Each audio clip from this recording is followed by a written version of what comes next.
Alih-alih menutup situs pornografi secara keseluruhan, langkah yang lebih efektif adalah menerapkan pengaturan konten yang ketat, seperti pembatasan.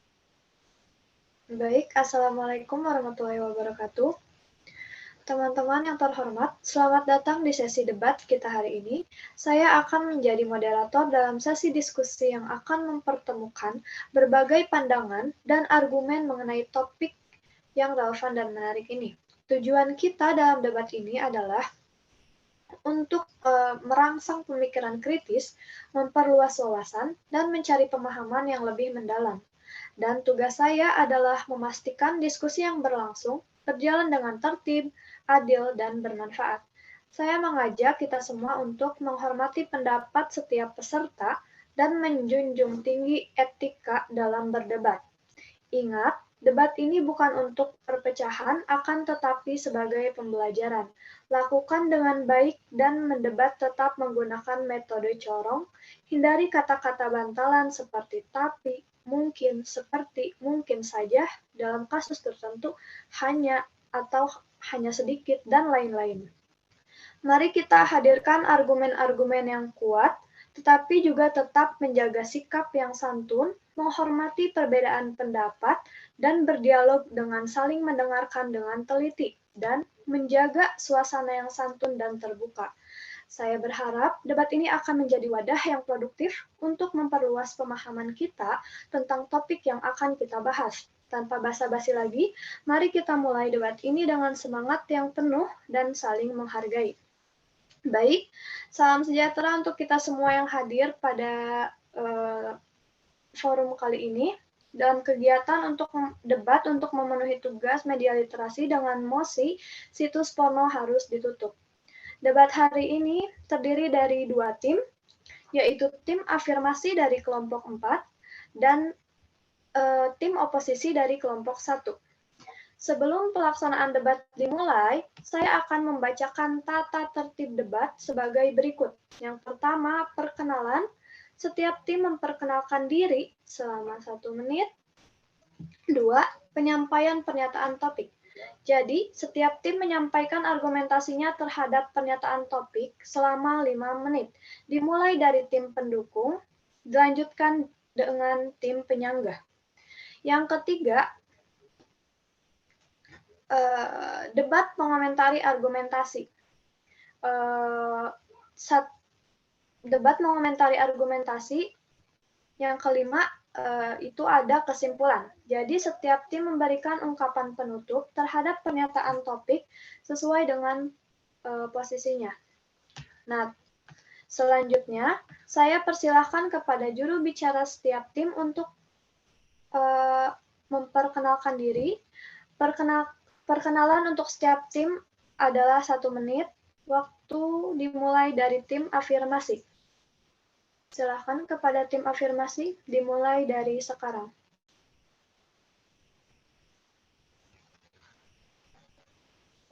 Empat.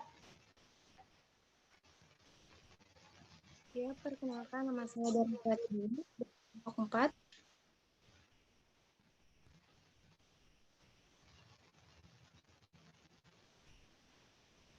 Yang lain? Perkenalkan, saya Jejang Syukro Nawawi dari kelompok 4. Perkenalkan nama Sri Wahyuningsi dari kelompok 4. Perkenalkan, nama saya Muhammad Rafli Aziz dari kelompok 4. Perkenalkan, nama saya Ika Putri dari kelompok 4. Perkenalkan, nama saya Muhammad Yudis Erdiana Al-Haq dari kelompok 4. Sudah semua? Perkenalkan, nama saya dari kelompok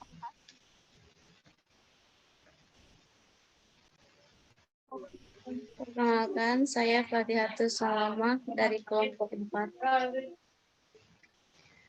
Dilanjutkan oleh tim oposisi, silakan memperkenalkan diri. Tim oposisi, waktu dimulai dari sekarang.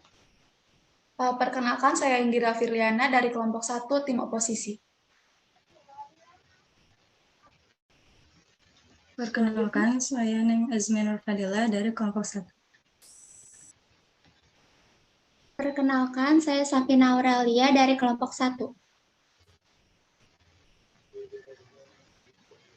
Perkenalkan, nama saya Mario dari kelompok 1.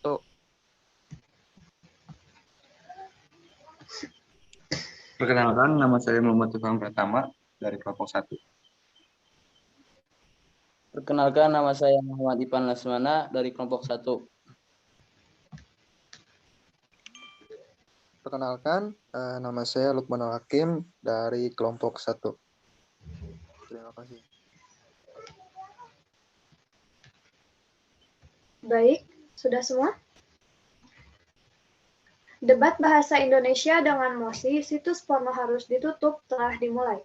Kami persilahkan untuk tim afirmasi dari kelompok 4 menyatakan pernyataan topik dalam waktu 5 menit. Pembicara 1 dari tim afirmasi kami persilahkan. Waktu dimulai dari sekarang.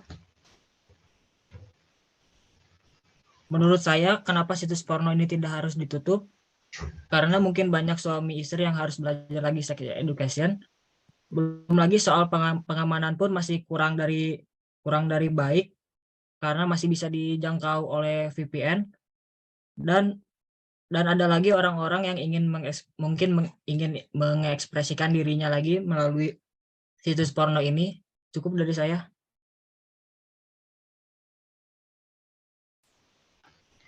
Baik, demikian tadi penyampaian topik dari tim afirmasi. Selanjutnya kami persilahkan pembicara 1 dari tim oposisi untuk menyampaikan topik selama 5 menit. Waktu dimulai dari sekarang. Situs pornografi tidak harus dihapuskan. Mari kita menjaga kebebasan individu dan memahami kehendak pasar. Dalam debat ini, tim kami akan menyajikan argumen yang kuat tentang mengapa situs pornografi ini tidak harus dihapuskan. Kami percaya bahwa dengan melarang situs-situs tersebut akan melanggar kebebasan individu dan mengabaikan kehendak pasar. Berikut adalah argumen-argumen kami. Yang pertama, kebebasan individu dan hak pribadi. Hak privasi dan kehidupan pribadi setiap individu dewasa itu bermacam-macam dan berbeda-beda kehidupan pribadinya.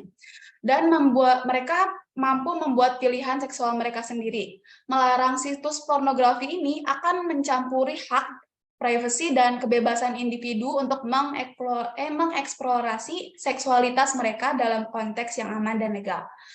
Selain itu ada kebebasan berbicara dan berekspresi. Internet adalah media yang kuat untuk berekspresi dan melarang situs pornografi ini akan melibatkan campur tangan pada kebebasan berbicara dan berekspresi setiap individu. Selama situs-situs ini beroperasi secara legal dan tidak melanggar hukum, individu harus memiliki kebebasan untuk mengakses dan mengkonsumsinya. Selain itu ada kehendak pasar dan dampak ekonomi. Yang pertama ada permintaan yang tinggi. Permintaan terhadap konten pornografik ini telah ada sejak lama. Dan larangan terhadap situs-situs ini tidak akan menghentikan permintaan tersebut. Sebaliknya, melarang situs pornografi ini hanya akan mengalihkan permintaan ke sumber-sumber ilegal atau tidak terkendali, yang dapat menyebabkan lebih banyak masalah sosial dan resiko keamanan. Selain itu ada dampak pada industri dan pekerja. Industri pornografi ini adalah industri yang melibatkan banyak sekali pekerja, termasuk aktris dan aktor, sutradara, dan kru produksi. Melarang situs-situs pornografi ini dapat berdampak negatif pada mata pencaharian mereka dan mengganggu ekonomi yang terkait dengan industri ini. Maka dari itu, kami menawarkan pentingnya pendidikan seksual yang komprehensif. Alih-alih melarang situs pornografi, penting untuk memberikan pendidikan seksual yang komprehensif pada setiap individu, baik itu dari kalangan muda ataupun kalangan tua. Pendidikan yang tepat akan membantu mereka memahami konten pornografi dengan cara yang sehat dan kritis, sehingga dapat menghindari dampak negatifnya. Selain itu juga ada tanggung jawab orang tua bagi kalangan-kalangan muda. Dengan menghapus situs pornografi ini tidak menjadi solusi untuk melindungi anak-anak dari konten dewasa. Maka dari itu, orang tua harus bertanggung jawab dalam mengawasi akses anak-anak terhadap internet dan memberikan pendidikan seksual yang sesuai dengan usia mereka. Ke dalam debat ini kami telah menyajikan argumen yang kuat untuk mempertahankan keberadaan situs pornografi berdasarkan kebebasan individu dan pemahaman kehendak pasar. Namun kami juga mengaku pentingnya pengawasan dan pendidikan seksual yang tepat melalui pendekatan yang berimbang. Kita dapat menjaga kebebasan individu sambil meminimalkan dampak negatif konten pornografi. Jadi konten pornografi itu tidak harus dihapuskan menurut kelompok kami. Mungkin sekian argumentasi pertama dari kelompok kami. Saya kembalikan ke moderator. Baik, penyampaian pernyataan topik dari setiap tim telah dipresentasikan masing-masing tim. Selanjutnya, setiap tim dipersilahkan mengomentari argumen tim lain selama 3 menit. Pernyataan topik dari tim afirmasi selama 3 menit dipersilahkan. Untuk kelompok 4, dipersilahkan mengomentari argumen dari tim oposisi. Oke, saya akan menanggapi. Ya. Saya menghargai pernyataan dari Indira. Dan kita lihat bahwa di sekitar kita, anak SMP, SMA, SD, atau kuliah mungkin banyak yang mengkonsumsi situs porno dengan bebas, dan itu bisa berdampak pada pendidikannya. Ada yang mungkin putus sekolah karena sudah mengenal hal tersebut dan berdampak negatif bagi masa depannya. Mungkin segitu saja dari saya. Baik, ada yang lain?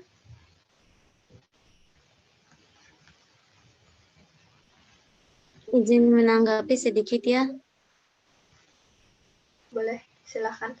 Mengenai situs porno yang dihapus, sebetulnya ini mungkin bagi sebagian akan menjadi suatu hal yang meresahkan, karena dilihat dari survei, kebanyakan yang mengonsumsi itu masih dalam jangkauan di bawah umur, alhasil menimbulkan beberapa kejadian-kejadian yang bisa dikategorikan sebagai kriminal. Dengan itu kita baik, izin menanggapi ya, pemblokiran situs porno harus dilakukan karena nyatanya yang terjadi di lapangan, orang-orang pecandu pornografi itu rata-rata beresiko melakukan kejahatan seksual karena mereka cenderung mengakses jenis-jenis genre pornografi yang lebih ekstrim dan melakukan perilaku menyimpang untuk mendapatkan sensasi yang lebih kuat. Contoh kasus lain yang terjadi itu di Mojokerto ialah 3 anak SD yang memperkosa siswa TK yang diduga akibat konsumsi konten pornografi. Itu saja sih. Saya di sini dari tim oposisi mau menjawab pernyataan dari siapa ini namanya, Nenden Nur Siti ya. Jadi itu kekerasan seksual tidak bisa disangkutkan dengan konten pornografi. Jadi kemungkinan kaitan ini sudah diteliti sejak beberapa dekade terakhir. Di tahun 1970 kan misalnya. Berkuczynski, profesor kriminologi di Universitas Copenhagen, mengamati angka kejahatan seksual di Denmark, Swedia, dan Jerman. Setelah legalisasi pornografi di penghujung tahun 1960-an dan awal 1970-an, dia mendapati tidak ada korelasi antara pornografi dengan lonjakan angka kejahatan seksual dan diskriminalisasinya. Bahkan ada beberapa jenis kekerasan seksual selama periode tersebut, termasuk pemerkosaan dan pelecehan anak, justru menurun angkanya. Jadi nggak ada korelasi itu antara kejahatan sama konten pornografi. Terima kasih. Mungkin ada yang menanggapi?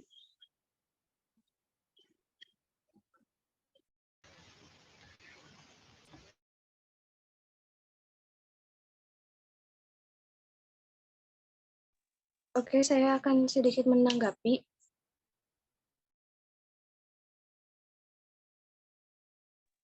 Namun di sini kita lihat ada beberapa dampak dalam mungkin kecanduan atau menonton porno, yaitu menyebabkan gangguan emosi. Tentunya dari segi psikis, pornografi dapat menyebabkan gangguan emosi. Adapun dampak psikis yang terjadi ketika kecanduan pornografi di antara lain perasaan kacau karena selalu mencari konten pornografi ataupun mudah marah dan tersinggung jika kegiatan mengakses pornografinya terganggu. Lalu yang kedua bisa menimbulkan kerusakan otak pada remaja. Dampak kecanduan pornografi lainnya ialah merusak otak. Saat melihat pornografi, tubuh akan mengeluarkan hormon dopamin. Jadi semakin sering melihat pornografi, maka dopamin akan terus keluar hingga membanjiri prefrontal cortex. Prefrontal cortex adalah salah satu bagian dari otak yang berperan sebagai pusat kepribadian karena memiliki fungsi eksekutif. Jika prefrontal cortex dibanjiri oleh dopamin, dampak yang muncul bisa seperti sulit membedakan baik dan buruk, sulit mengambil keputusan, kurang rasa percaya diri, daya imajinasi menurun, kesulitan merencanakan masa depan. Dan yang ketiga, masa depan dapat hancur. Remaja harus bisa memahami bahaya dari kecanduan pornografi karena bahaya laten dari kecanduan pornografi yang terakhir adalah hancurnya masa depan. Seorang yang kecanduan pornografi akan sulit menghentikan perilaku kecanduan hingga mengabaikan hal lain yang bermanfaat. Selain itu, ia akan kehilangan kebiasaan untuk hidup teratur dan tertib. Apalagi bahaya yang lebih mengancam jika kecanduan pornografi ialah risiko terjerat seks bebas. Tentu, seks bebas memiliki dampak yang sangat buruk, bahkan bisa merusak masa depan. Belum lagi jika hasrat seksual semakin tinggi, maka pengidap pornografi bisa melakukan hal-hal nekat, seperti pelecehan seksual hingga pemerkosaan. Sekian mungkin tanggap. Baik, selanjutnya selama 10 menit berikutnya diberikan hak bicara kepada seluruh peserta untuk kesempatan untuk interupsi yang diperebutkan oleh tiap tim debat. Oke, baik, ada yang mau interupsi? Interupsi, ingin menanggapi yang tadi ya. Dari sebentar. Hak bicara kami berikan kepada tim oposisi. Oke. Silahkan. Ya, mungkin argumentasi yang telah disampaikan Teh Dera itu sudah sangat baik ya. Saya ingin bertanya, apakah ada riset yang menyatakan yang dapat mendukung pernyataan yang tadi Teh Dera sampaikan? Saya dapat riset, penelitian itu tidak mampu menyimpulkan bahwa responden striatum yang lebih terdorong itu dapat meningkatkan, dapat merusak otak dari orang yang menonton pornografi. Selain itu juga tidak ada riset lain yang menunjukkan bahwa ya menonton pornografi itu dapat merusak otak. Mungkin bisa dijelaskan lebih rinci dari apa yang dapat mendukung pernyataan yang tadi Teh Dera sampaikan? Adakah riset-riset tertentu?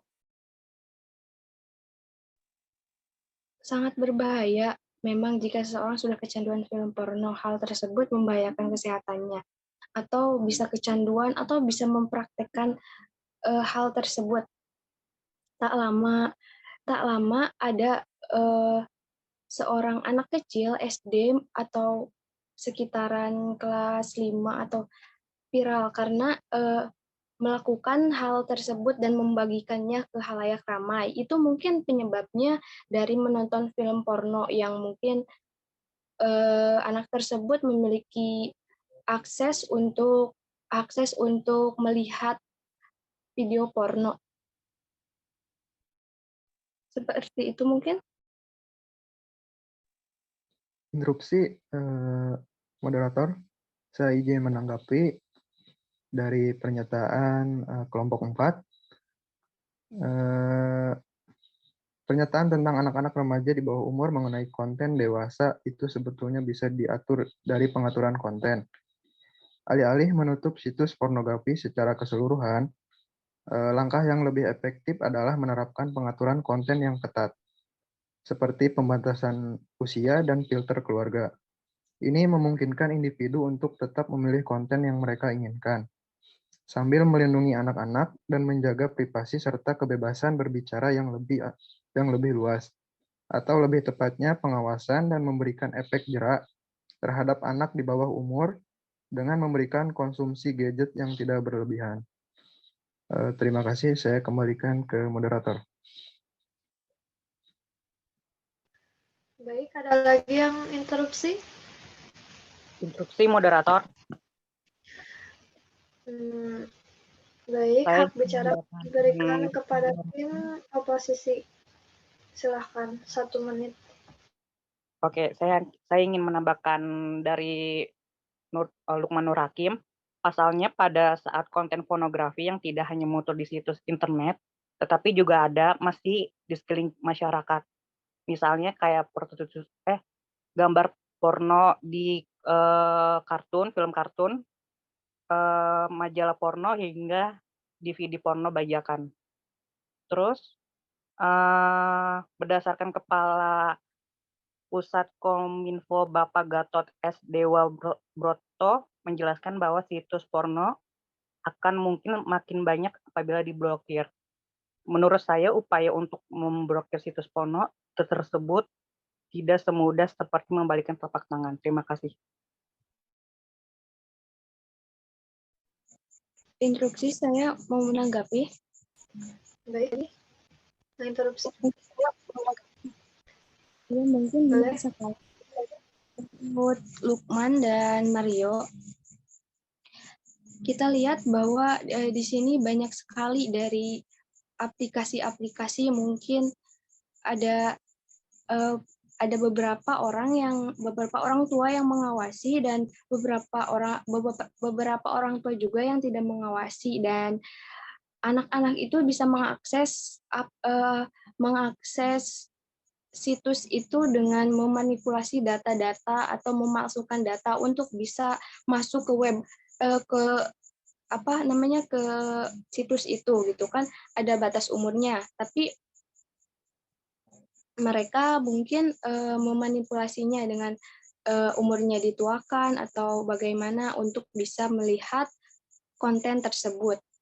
Seperti itu mungkin.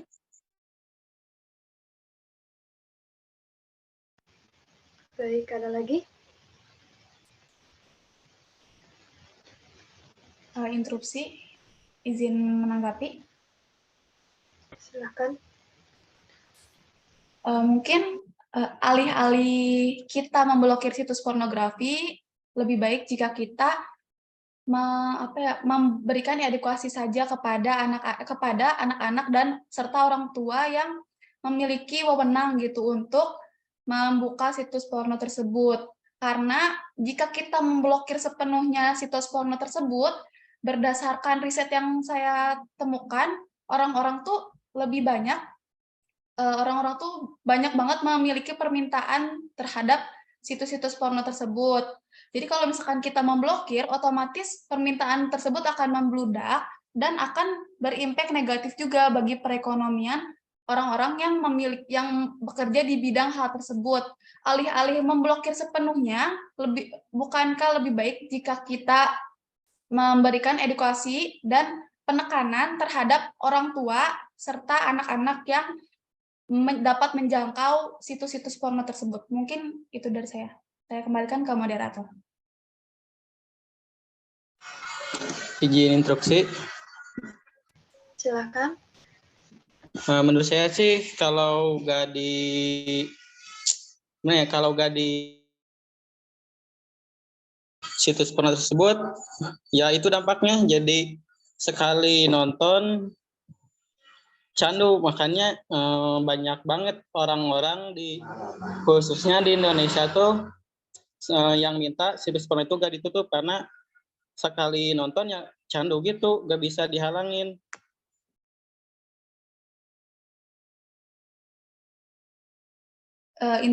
Interupsi, apakah ada riset yang menyatakan bahwa seseorang yang menonton pornografi bisa menjadi kecanduan? Atau hanya opini pribadi? Mungkin itu. Instruksi, saya izin menanggapi. Silakan.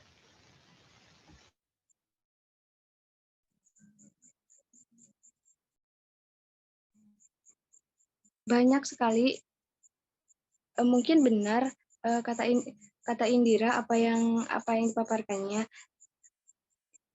tapi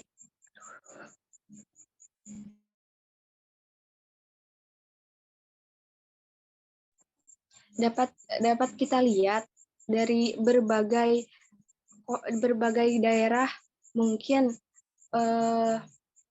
sosialisasi atau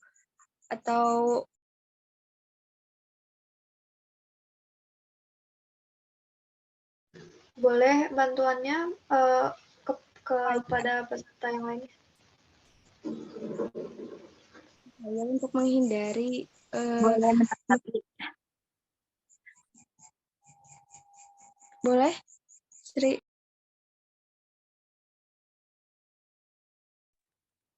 Kecanduan itu bisa juga di saat tubuh dan pikiran kita dengan parah menginginkan memerlukan sesuatu agar dapat bekerja dengan baik. Kecanduan juga bisa dipandang sebagai keterlibatan terus-menerus dengan sebuah zat aktivitas meskipun hal-hal tersebut mengakibatkan koneksi negatif. Gitu sih. Interupsi, izin menanggapi. Silakan.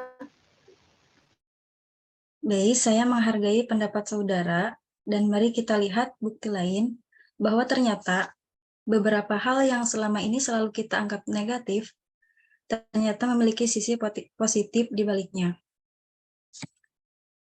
Dalam sebuah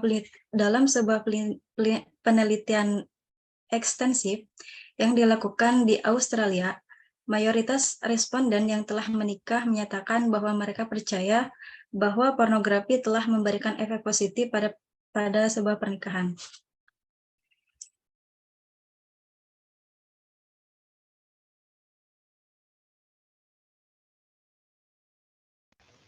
Ada lagi interupsi?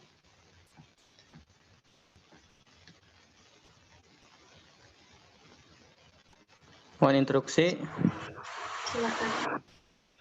Memang dari apapun ya pasti ada sisi positifnya. Namun kebanyakan dari situs porno ini negatif seperti yang dikatakan oleh ahli bedah otak dari Amerika Serikat, yaitu Dr. Donald Hilton JR, mengatakan mengelompokkan kecanduan pornografi sebagai penyakit karena mengakibatkan perubahan struktur dan fungsi otak, atau istilah ekstrim yang merusak otak. Bagian otak yang paling dirusak adalah frontal cortex yang menurunkan kemampuan membuat perencanaan, mengendalikan hawa nafsu dan emosi, serta mengambil keputusan dan sebagai peran eksekutif otak sebagai pengendali impuls. Dari seorang ahli saraf dari Universitas California, yaitu Dr. Gary, mengatakan bahwa ketika adegan porno ditangkap oleh mata manusia, maka secara otomatis akan direspon dan diteruskan kepada lapisan struktur dalam otak.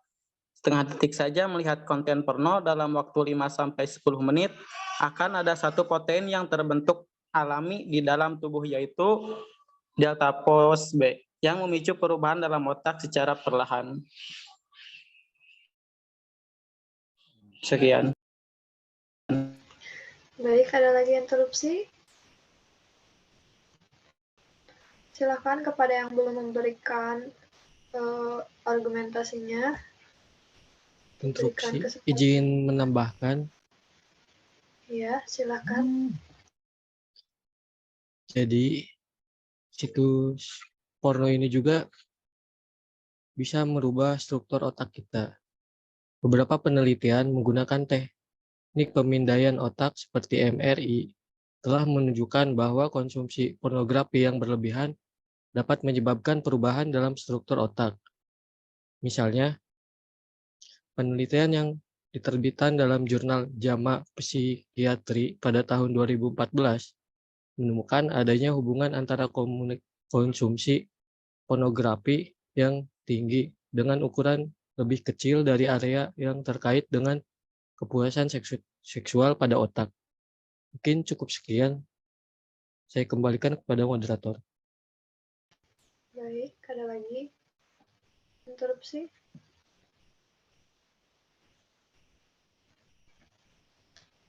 Silakan. Ingin menanggapi. Boleh, silakan. Secara medis, pornografi juga bisa mendapatkan penyebaran penyakit seksual seperti HIV AIDS dan adanya kemungkinan penyimpanan seksual.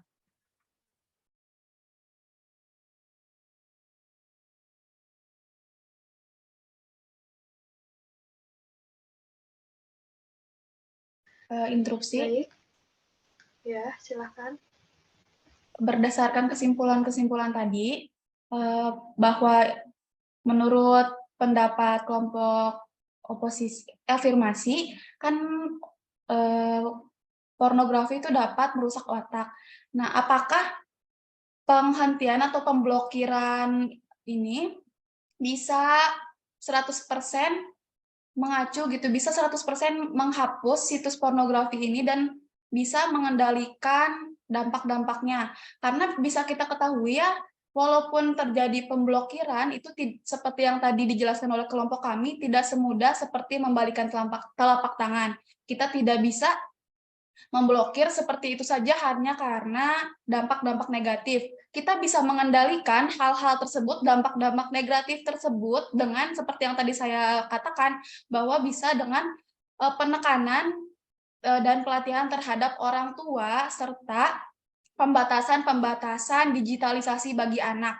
Alih-alih menghapus situs pornografi, kita bisa memproteksi gitu situs-situs tersebut dengan menambahkan, misalkan sebelum kita menjangkau itu kita harus memasukkan nick atau apa segala macam. Kita memproteksi saja, tidak harus menghapus dan melakukan pemblokiran. Karena bisa kita ketahui walaupun pornografi tersebut bisa merusak otak seperti yang tadi dijelaskan, tapi apakah kita tidak bisa membandingkan gitu impact-impact lain jika kita menghapus dan memblokir situs pornografi tersebut?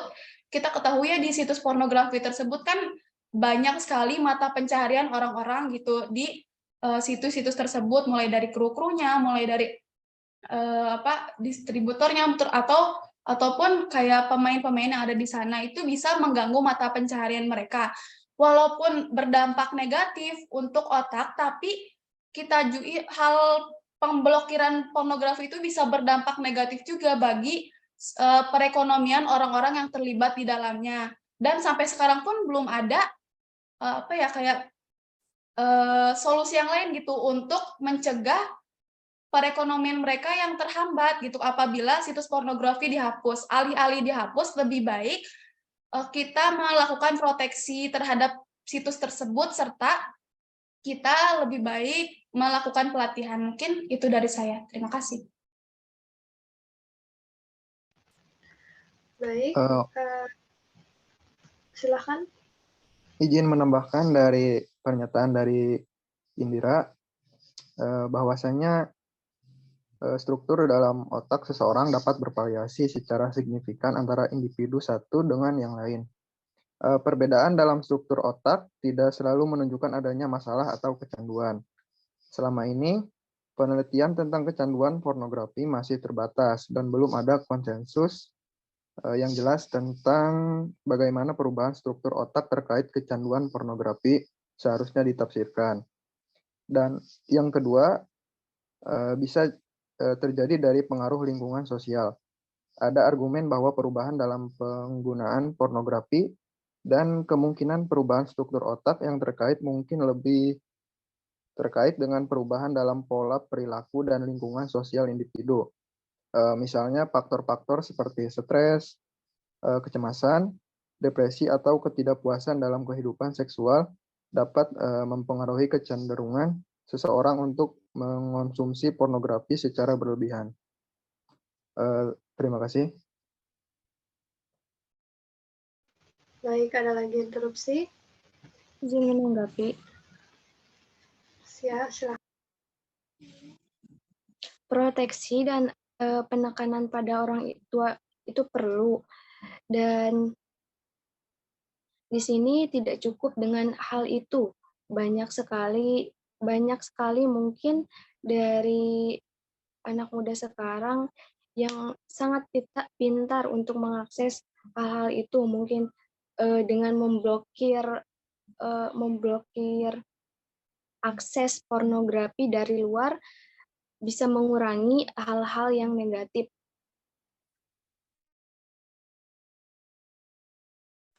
Izin menambahkan juga, jadi gimana ya, orang tua kan nggak bisa ada selamanya gitu di samping anak tersebut. Jadi sekali anak memegang gadget tuh, kalau nggak sengaja membuka situs itu, nah itu kan porno kan bikin candu.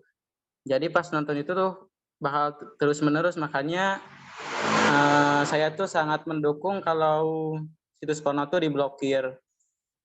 Emang sih nggak kayak gimana ya, nggak 100% gitu menutup orang-orang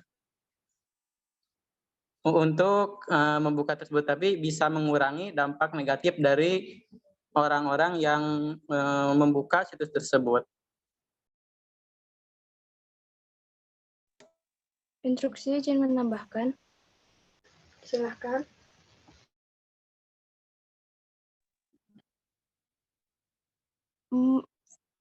Salah satu hal kuat yang mungkin untuk memblokir situs porno ini, anak kecil di bawah umur akan bisa melakukan hal-hal seperti itu. Itu negatif sekali bagi anak-anak, dan pendidikan orang tua bisa berpengaruh terhadap anak yang mungkin dibebaskan untuk memegang HP sejak dini dan tidak diawasi. Itu sangat-sangat negatif, dan gimana generasi masa depan kita bisa berkualitas kalau generasi mudanya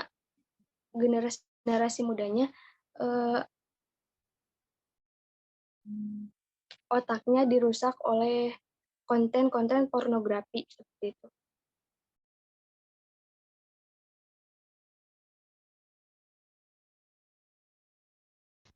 Baik, ada lagi interupsi? Interupsi, moderator. Saya ingin menjawab dari Dera. Menurut saya, pendidikan yang tepat untuk membantu mereka memahami konten pornografi dengan cara sehat dan kritis sehingga mendapat menghindari dampak negatif. Orang tua harus bertanggung jawab dalam mengawasi akses anak-anak terhadap internet dan memberikan pendidikan seksual yang sesuai dengan usia mereka. Terima kasih. Baik, ada lagi? Interupsi. Silahkan. Oke, ibarat 1 dibanding 1000, apakah semua orang yang mengakses situs porno itu semuanya anak-anak, semuanya remaja, semuanya orang-orang yang belum berkewenangan gitu untuk mengakses itu? Kan belum ada riset tertentu ya bahwa misalkan berapa persen anak yang mengakses situs tersebut atau berapa persen orang tua yang mengakses situs tersebut. Karena seperti yang tadi sudah dijelaskan oleh Neng Azmi, bahwa situs porno itu tidak hanya membawa mudarat atau membawa dampak negatif saja, tapi situs porno itu kan bisa membawa kayak sesuatu hal yang bisa kita jadikan edukasi gitu untuk kalangan-kalangan tertentu yang membutuhkannya mungkin. Tapi kalau misalkan situs porno tersebut menurut kalian harus diblokir, apakah itu bisa menjadi 100% gitu anak-anaknya tidak bisa mengakses lagi, kan kita tahu ya web-web di dunia itu luas ya, tidak hanya di internet saja, tapi di luar-luar juga banyak web-web tertentu yang proteksinya itu lebih lagi dibanding situs-situs yang bisa kita jangkau, yang bisa diblokir oleh pemerintah. Jadi pemblokiran ini pun sama aja bohong gitu, tidak bakalan berdampak besar terhadap orang-orang yang sangat yang menginginkan menonton situs porno tersebut. Karena ya situs porno itu tidak hanya berdampak negatif, tapi juga banyak dibutuhkan oleh orang-orang yang membutuhkan seksual edukasi. Alih-alih memblokir, mungkin kita bisa menerapkan pelatihan, balik lagi yang tadi, pelatihan sex education bagi orang-orang yang tidak berkewenangan untuk menonton hal tersebut. Mungkin itu.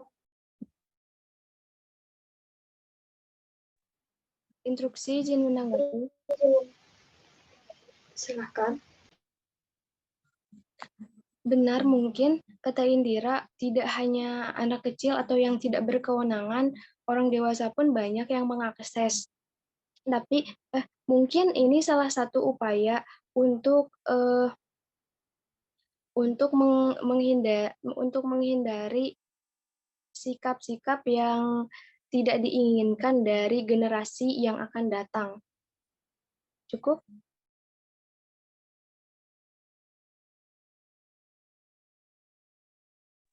Iya, maaf, mau motong dulu. Ilma, ini sesi debatnya sampai berapa menit ya? Sebenarnya udah habis sih, tapi bisa ada lagi yang belum kebagian. Aku nungguin dari tadi. Ada lagi yang mau? Ini panjang. Ya, silakan. Mau sekali aja interupsi. Izin menanggapi dari Dera. Saya menghargai pendapat saudara Dera, namun kita lihat bukti lain bahwa operator di salah satu warnet menjelaskan hampir 70% konsumen mengakses situs porno di warnet tempat bekerja. Dan mengatakan juga bila mana situs porno tersebut ditutup, maka akan mengalami kerugian dalam perekonomian. Nah, maka larangan pemblokiran situs porno itu juga harus dilakukan secara serius dan jelas. Sebab ada beberapa software yang bisa membuka situs-situs porno yang lain. Dan hal tersebut mengganggu perekonomian, terutama operator di salah satu warnet.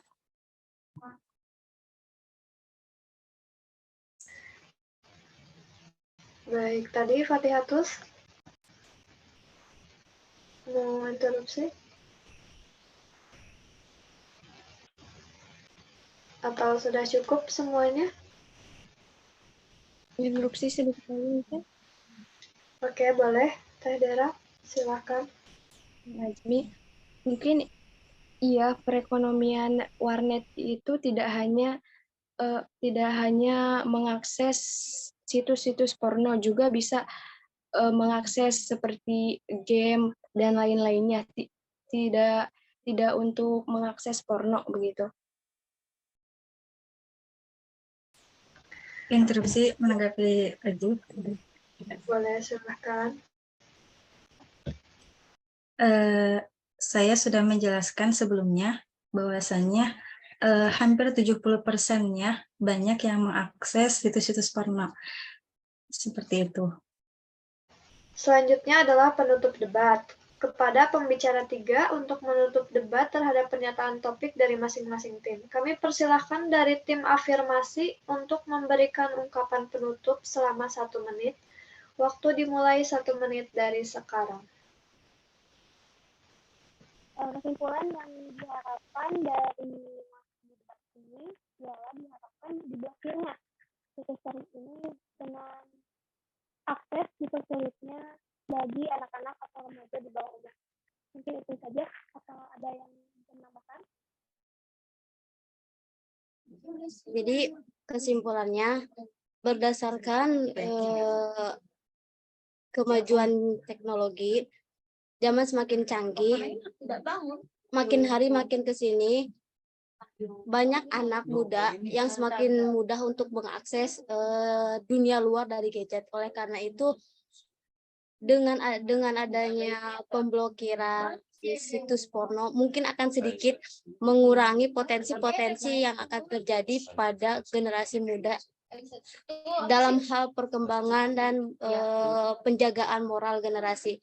Karena dilihat dari data tahun 2019 banyak sekali aduan mengenai kasus pornografi yang mana hampir 80% pelakunya merupakan remaja di bawah umur.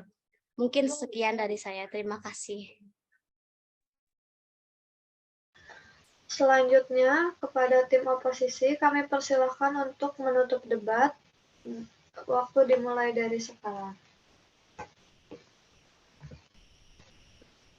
Iya, jadi dalam debat ini, tim kami telah mempresentasikan argumen yang kuat tentang mengapa situs pornografi tidak harus dihapuskan. Kami telah mengedepankan prinsip kebebasan individu, hak pribadi, dan pemahaman kehendak pasar sebagai dasar argumen kami. Kami percaya bahwa melarang situs-situs pornografi akan melanggar hak privasi dan kebebasan individu, sementara juga mengabaikan permintaan yang tinggi dari pasar. Selain itu, kami telah menyoroti dampak ekonomi yang akan terjadi akibat penghapusan situs-situs pornografi, termasuk kerugian bagi industri dan pekerja yang terkait. Kami juga menekankan pentingnya pendidikan seksual yang komprehensif sebagai langkah yang lebih efektif dalam menghadapi konten pornografi. Alih-alih mengandalkan larangan yang cenderung memunculkan masalah baru, kami tetap mengakui bahwa pornografi dapat memiliki dampak negatif pada individu, terutama jika digunakan dengan tidak sehat atau menjadi adiksi. Oleh karena itu, kami mendukung langkah-langkah seperti pengawasan orang tua, undang-undang perlindungan anak yang ketat, dan pendidikan seksual yang tepat agar dapat mengurangi resiko tersebut. Dalam rangka menciptakan masyarakat yang sehat dan seimbang, kami percaya bahwa situs pornografi tidak harus dihapuskan. Melarang situs-situs tersebut akan melibatkan campur tangan pada kebebasan individu dan mengabaikan kehendak pasar yang jelas. Namun, kami juga mengakui pentingnya pengawasan, pendidikan seksual, dan perlindungan anak yang tepat. Melalui pendekatan yang berimbang, kita dapat menjaga kebebasan individu sambil meminimalkan dampak negatif konten pornografi. Masyarakat harus bekerja sama untuk memberikan pendidikan yang komprehensif, melibatkan orang tua dalam pengawasan anak-anak, dan menerapkan hukum yang ketat untuk melindungi mereka yang rentan. Dengan demikian, kita dapat menjaga keseimbangan antara kebebasan individu dan perlindungan terhadap risiko yang terkait dengan konten pornografi. Ya, sekian. Terima kasih. Baik, debat dengan mosi situs porno harus ditutup telah selesai. Terima kasih kepada semua peserta yang telah berpartisipasi dalam debat ini dengan penuh semangat dan memberikan argumen-argumen yang bermakna.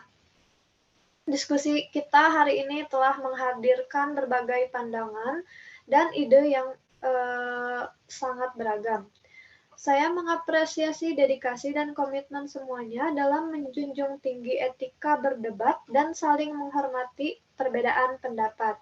Semoga debat pro dan kontra dengan topik situs porno harus ditutup ini memberikan wawasan baru bagi kita semua dan pemahaman yang lebih dalam tentang topik yang kita bahas.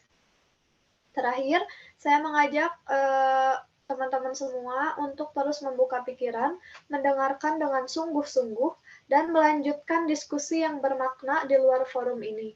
Terima kasih atas partisipasi kalian semua, dan sampai jumpa pada kesempatan berikutnya. Salam sukses untuk kita semua. Assalamualaikum warahmatullahi wabarakatuh. Waalaikumsalam warahmatullahi wabarakatuh. Waalaikumsalam warahmatullahi wabarakatuh.